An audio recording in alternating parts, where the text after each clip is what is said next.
48 तास काम करा आणि आठवड्यातून सुट्टी घ्या, अशी काहीशी आचारसंहिता राज्य सरकारच्या विचाराधीन आहे. आणि यावर बोलण्यासाठी आपल्यासोबत कामगार मंत्री आकाश फणकर आहेत. आता नेमकी ही आचारसंहिता काय आहे, कधी लागू होईल?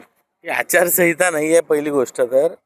आज आपण पाहिलं असेल की देशातले जे 30-32 कायदे होते कामगार विभागाशी संलग्नित, हे कायदे रद्द करून आता आपल्या देशामध्ये 4 नवीन संहिता येतात आहे, म्हणजे कोड येतात आहे. आणि हे 4 कायदे आता फायनल राहणार आहेत.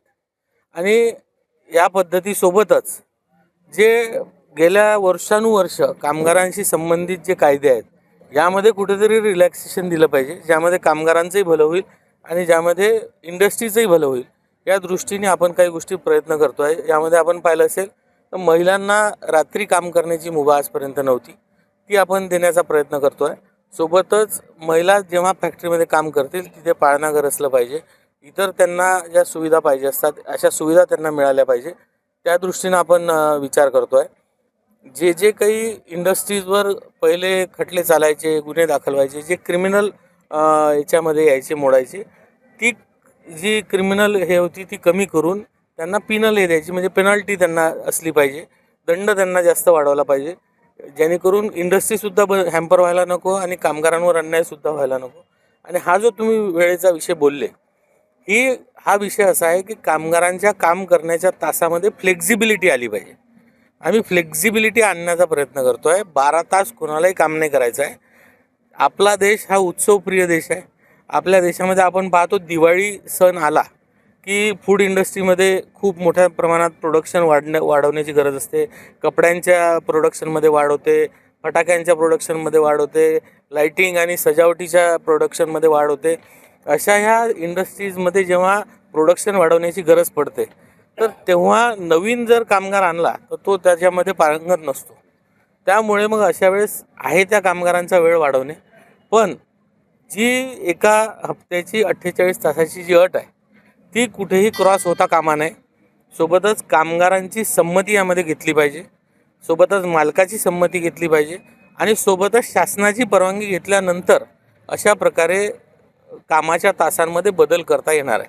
आणि मग जे दिवस राहतील त्यामध्ये त्यांना इन्सेंटिव्ह मिळतील, जेणेकरून त्याचं उत्पन्न वाढणार आहे. आणि वाढीव तासाचं सुद्धा मोबदला हा कामगाराला देणं अत्यावश्यक राहणार आहे.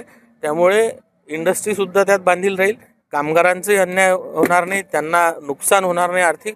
या दृष्टीनं सर्व गोष्टी तपासून भविष्यात या पद्धतीचे डिरेग्युलेशन आणि ह्या काही सुधारणा आम्ही आणण्याच्या प्रयत्नात आहोत. जरी शासन म्हणत असलं की ह्या कामगारांच्या हिताच्या संहिता आहेत, मात्र तरीही कामगार संघटना याला विरोध करतात. कामगार संघटनांचा बेसिकली या संहितांना विरोध नाही आहे. याच्यातल्या 1-2 विषयांवर त्यांचे मतमतांतर आहेत. मी बऱ्याच कामगार संघटनांशी बोललो आहे, बऱ्याच कामगार संघटनांसोबत आमच्या मीटिंगसुद्धा झाल्या आहेत, ज्यामध्ये 2 कोडबद्दल कोणत्याच कामगार संघटनेला प्रॉब्लेम नाही. म्हणजे 2 जे कायदे आहेत त्याबद्दल कोणालाच प्रॉब्लेम नाही. उर्वरित 2 कायद्यांमधल्या काही प्रोव्हिजनबद्दल हे जे काही आंदोलन चाललं आहे, ह्या 2 गोष्टींबद्दल चाललं आहे. तर त्यावरही लवकरच केंद्र सरकार तोडगा काढेल. ते काही फार असे मोठे प्रॉब्लेमॅटिक विषय नाही आहे. आणि सर्वात आनंदाचा विषय म्हणजे जो मेन लेबर कोड आहे आणि वेजेस कोड आहे, याबद्दल कोणाचे ऑब्जेक्शन नाही आहेत. आपले पिताश्री भाऊसाहेब हे सुद्धा कृषी मंत्री होते आणि कृषी मंत्री असताना त्यांनी जे काही शेतीचे कामगार आहेत यासाठी खूप झटले होते. तसं काही शेती कामगारांसाठी काही आहे? नाही, आता आपण जर असं म्हणाल तर शेतमजूर आणि ऊसतोड कामगारांसाठी आपलं स्पेसिफिक महामंडळ आहे. त्यामुळे शेतमजुरांचे सुद्धा आपण राईट्स हे अबाधित ठेवले पाहिजे, त्यांच्यावर अन्याय होता कामा नये. या दृष्टीने सर्वंकष आता आम्ही अभ्यास करतो आहे, कारण हे नवीन कायदे जेव्हा आले आहेत देशाचे, त्यासारखेच राज्याचे कायदे असले पाहिजे. यामध्ये कुठेही रेफरकेशन गॅप्स असायला नको. आणि ह्या गॅप्स जर असल्या तर हे कायदे आपण प्रभावीपणे अंमलात आणू शकणार नाही. आपण जर पाहिलं असेल तर इंडस्ट्रीच्या सेक्टरमध्ये 68 शेड्यूल आहेत. त्या शेड्यूलप्रमाणे त्यांचे वेजेस ठरायचे. आता हे शेड्यूल मागे घेऊन स्किल्ड, अनस्किल्ड आणि अशा प्रकारे 4 गटांमध्ये कामगारांना विभागल्या जाणार आहे.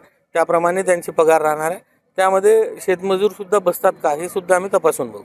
तर नक्कीच जे काही शासन कामगारांच्या हितासाठी संहिता आणत आहे ती कामगारांच्या हितासाठीच आहे असं कामगार मंत्री आकाश फुंडकर म्हणत आहेत. मात्र अद्यापही लागू नाही, सध्या विचाराधीन आहे.